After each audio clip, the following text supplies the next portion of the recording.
Hello, Repony. My name is Hawk Nightwing, the most unapologetic defender of G5 you'll ever meet, and Wildmain's episode 4, titled Wild Sleepover, is finally here.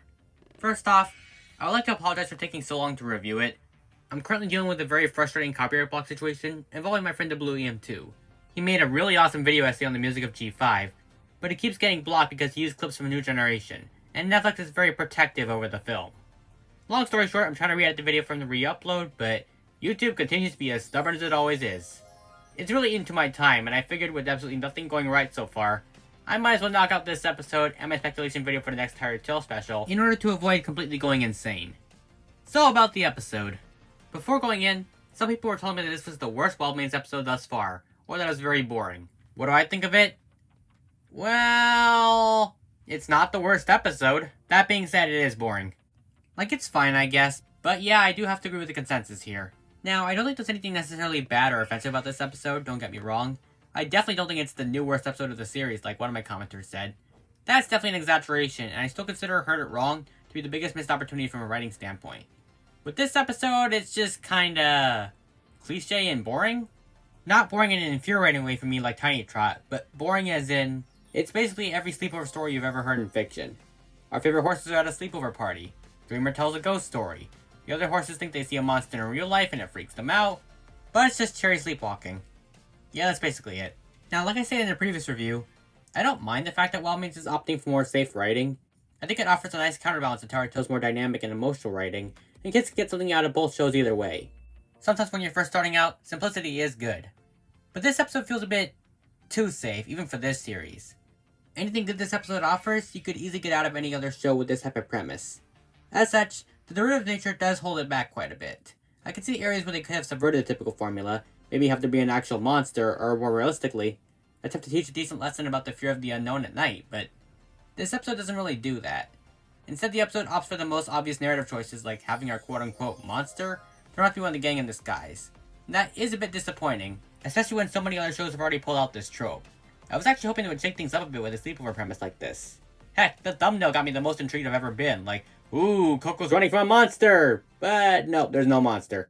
The way I see it, this episode could have gone in two ways following Dreamer's ghost story, in order to make it a bit less predictable. Either A, we could have committed to Trottenstein actually existing, and our characters would have to defeat him together.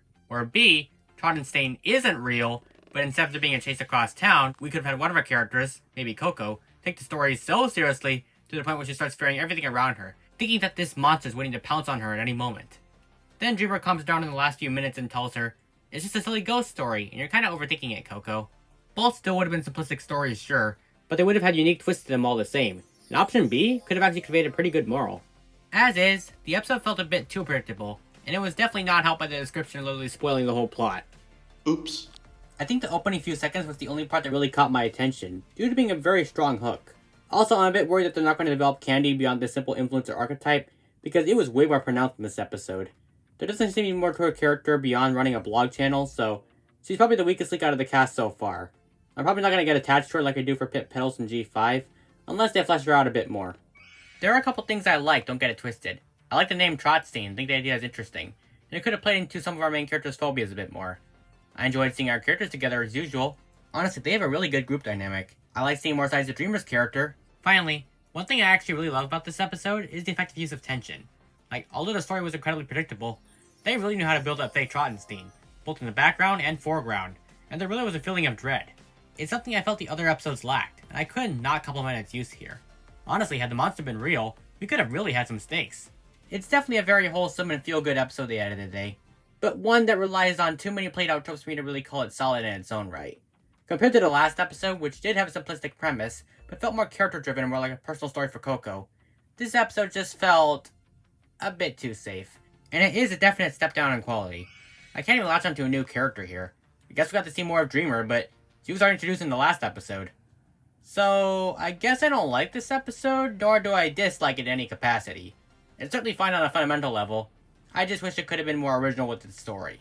As is, I consider the episode to be decent, but derivative. And coming off the last episode, which I actually really liked, that's a bit of a shame. But what do you guys think of Wildmain's episode 4? Feel free to let me know in the comments below. If you are new here and you want to see more, then feel free to drop a like on this video and subscribe to the channel to be updated on future content. We analysts appear to be a dying breed in the community, as mindless hate videos are all the rage, so your contributions make a huge difference in helping me grow. Until next time, this is Hawk Nightwing signing out. Hoof.